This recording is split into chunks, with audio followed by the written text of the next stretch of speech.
بسم الله والصلاة والسلام على رسول الله. مرحبا بكم، نورتوا قناتي. اليوم حبيت نشارك معاكم روتين تنظيف عميق للبيت قبل العيد. بعد ما فطرت بديت في الميناج. استعملت جل صول باللون الأسود، هذا النوعية عجبتني وتنحي الصفورية يعني اللي تعود في الفايونس والكرلاج، يعني تخرجوا يعني يشعل شعيل، وزيد عنده رائحة ما تحتاجيش تخدمي بالصنيب ولا أي معطر الجو، يعني باش ديري الغرفة تاعك نظيفة ولا المنزل عود رائحة تاعو، يعني هذا روعة. لهنا اني درته في الفايونس.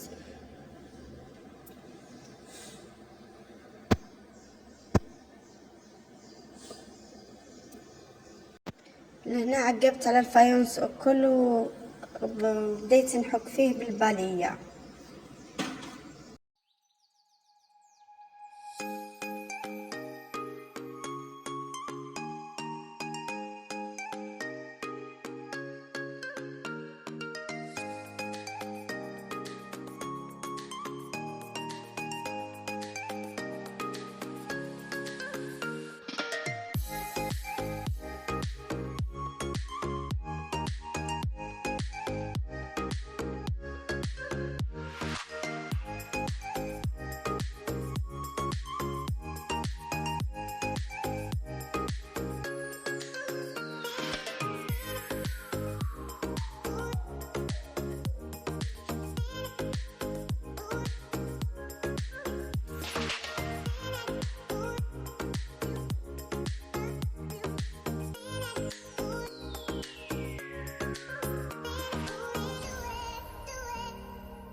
شوفوا هنايا كي قربت لكم الكاميرا كيفاه راه يلمع.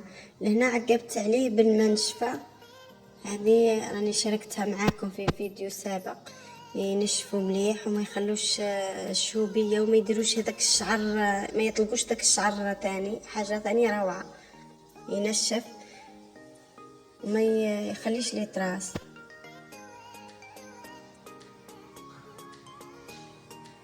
يعني انا جربتهم، يعني حاجه مليحه. لهنا نسيق في الارض ثاني، درت لها نفس الجال هذاك وحكيت به الارضيات كل تاع الدار، يعني روعه. ينحي ذيك الاصفرار، انا لاحظت فيه نتيجه هايله، مش قايل لمعان وما داينو يلمع الكرلاج والدردسول والفايونس.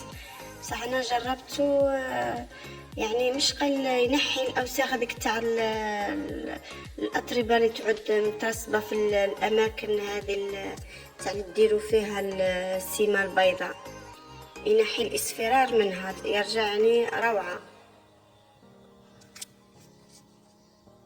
هنا كبيت الماء واني نجبد فيه.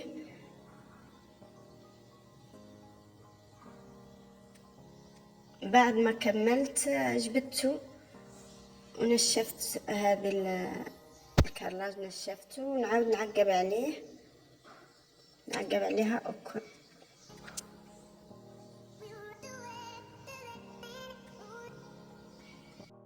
لهنا كما راكم تشوفوا حبيت نشفه باش الدراري ما يزلقوش فيه، خاطر تعرفوا الولاد يجروا ما همش عارفين باللي راه حاجه تضرهم.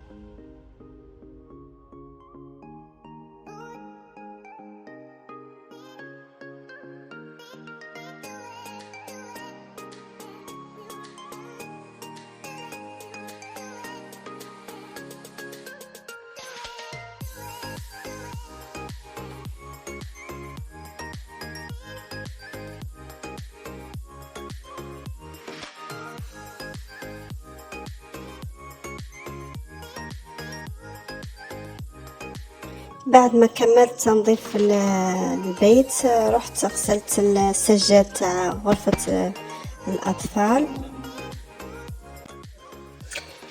لهنا استعملت الجل هذا الأزرق، هو خاص للسجاد، ثاني لللافابو، كما يقولوا تستعمليه للفايونس في الدوش، ويستعملوه حتى للفرن تغسلي به يعني. وتغسلي به حتى الاواني. بصح للاواني انا في الحقيقه يدير رائحه قويه ما نستعملوش فيها. درتو مع الماء نخلطو هكا مليح ونكبو نكبو في السجادات. غسلت السجادات تاع الاطفال تاع الغرفه تاعهم تاع النوم، يعني شوفوها كيفاه راها. من بعد كي نغسلها تشوفوا كيفاش تولي تلمع، يعني النتيجه طول تبان. لهنا نحكها مليح بعد ما كبيت اكل عليها ندور كل على السجاده، ومن بعد نحكوها بالباليه كيما كتشوفوا كيف راني هكا قبط. بعد كبيت لها الماء ندور عليها كل هذه.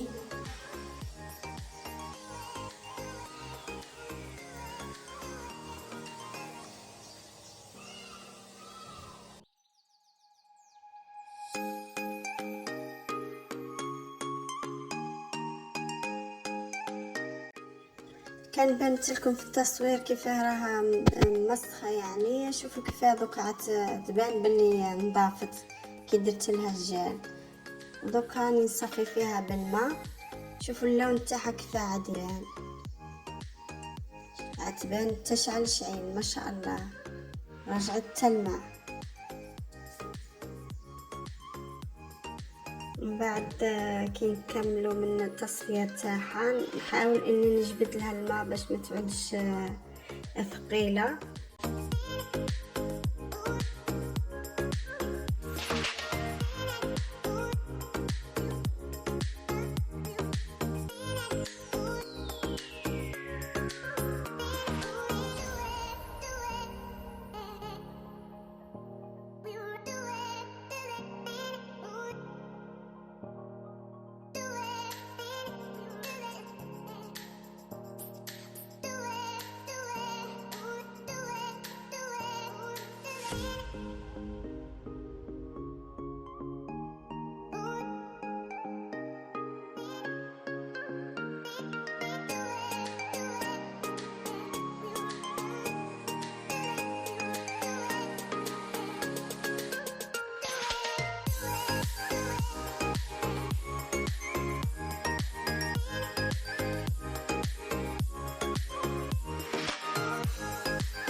بعد ما نشفتها بالفروطوار نشرتها في الحبل كما راكم تشوفوا.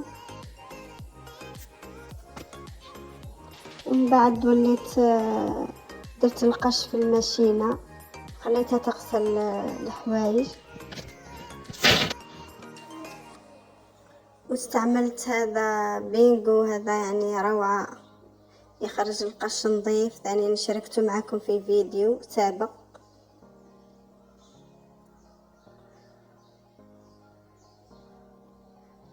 زدت ضفت له اللايف.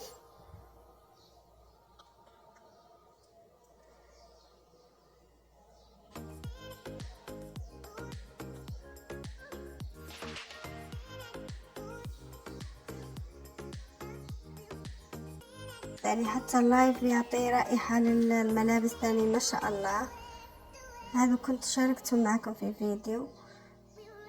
ونخليها تغسل القش ونديكم في جولة تاع محل تاع خاص بمواد التنظيف. راكم عارفين دوكا مع العيد الاضحى وراح تعود كاين حوايج نحتاجوها هذيك لازم نستعملوها ثاني، خصوصا كما هذا لهنا. هذا المحل كي دخلت ليه فيه ياسر حوايج تاع مواد تنظيف، مواد تاع التعطير.